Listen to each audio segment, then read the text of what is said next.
বিএনপির নেতাকর্মীদেরকে অনুরোধ করব, তারা যেন আওয়ামী লীগ বা অন্য কোনো দলীয় বা জামাত ইসলামী বা অন্য কোনো দলীয় কোনো সমর্থকের সাথে যেন রূঢ় ব্যবহার না করে, কারো প্রতি যেন কোনো অন্যায় আচরণ না করা হয়। আমি 10টি নির্বাচন করেছি।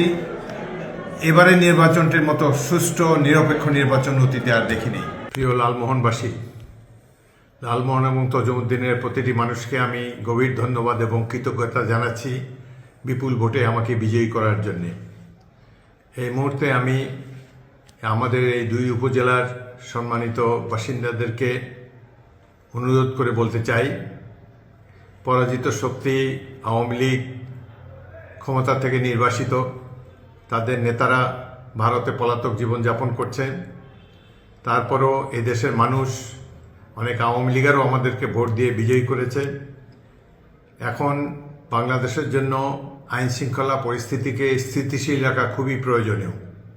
আমি লালমোহন তজুমুদ্দিনের প্রত্যেক নাগরিককে অনুরোধ করব, বিশেষ করে বিএনপির নেতাকর্মীদেরকে অনুরোধ করব, তারা যেন আওয়ামী লীগ বা অন্য কোনো দলীয় বা জামাত ইসলামী বা অন্য কোনো দলীয় কোনো সমর্থকের সাথে যেন রূঢ় ব্যবহার না করে, কারো প্রতি যেন কোনো অন্যায় আচরণ না করা হয়।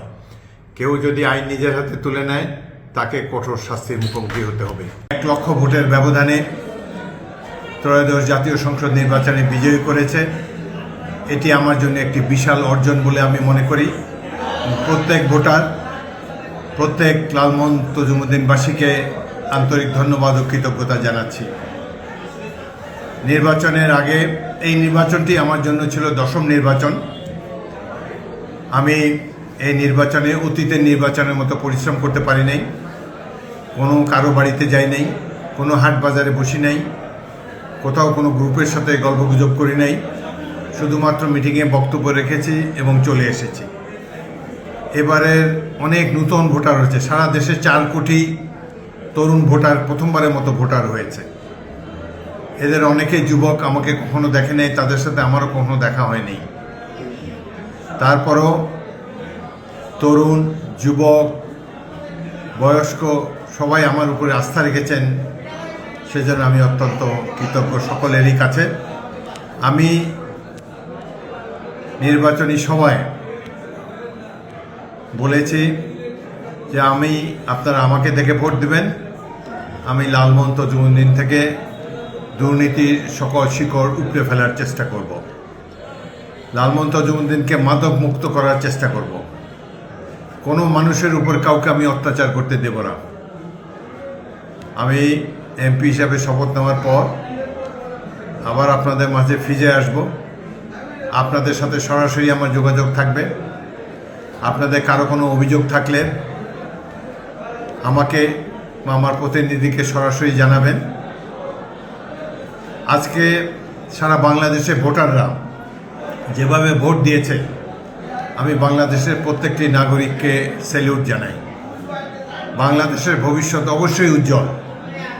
যেই জাতি এই ধরনের সুষ্ঠু নির্বাচন করতে পারে, কোনো কেন্দ্রে, কোনো আসনে কোনো ধরনের গণ্ডগোল ছাড়া, বিশৃঙ্খলা ছাড়া একটা সুষ্ঠু নির্বাচন অনুষ্ঠিত করতে পারে, সেই জাতির ভবিষ্যৎ নিশ্চয়ই উজ্জ্বল। আমি বর্তমান অন্তর্বর্তীকালীন সরকারকে ধন্যবাদ জানাই, নির্বাচন কমিশনকে ধন্যবাদ জানাই, প্রশাসনকে ধন্যবাদ জানাই, সর্বোপরি বাংলাদেশের সাধারণ মানুষকে আন্তরিক কৃতজ্ঞতা জানাই একটি সুষ্ঠু নির্বাচন আয়োজনের জন্য। জনগণ সবচাইতে বড় শক্তি, জনগণের উপরে কোনো শক্তি নাই, সেটি প্রমাণিত হলে এই নির্বাচনে। আমি 10টি নির্বাচন করেছি। এবারে নির্বাচনটির মতো সুষ্ঠু নিরপেক্ষ নির্বাচন অতীতে আর দেখিনি। যাই হোক, বাংলাদেশ সারা পৃথিবীতে সুনাম কুড়িয়েছে এই ধরনের একটি সুষ্ঠু নির্বাচনে অংশগ্রহণ করে, এবং আমাদের পার ক্যাপিটা ইনকাম, মাথাপিছু আয় যাই হোক, আমাদের ভবিষ্যৎ অত্যন্ত উজ্জ্বল। আমরা যদি ঐক্যবদ্ধ থাকতে পারি, স্বাধীনতা সার্বভৌমত্বকে সুসংহত করতে পারি, এবং সর্বোপরি শহীদ রাষ্ট্রপতি জিয়াউর রহমান এবং খালেদা জিয়ার জাতীয়তাবাদী রাজনীতিকে ধরে রাখতে পারি, ইনশাল্লাহ বাংলাদেশ অচিরেই একটি সমৃদ্ধ রাষ্ট্রে পরিণত হবে। প্রিয় দেশবাসী, আসসালামু আলাইকুম। সবাইকে অসংখ্য ধন্যবাদ। আল্লাহ হাফেজ। আবার আপনাদেরকে গভীর কৃতজ্ঞতা জানাই।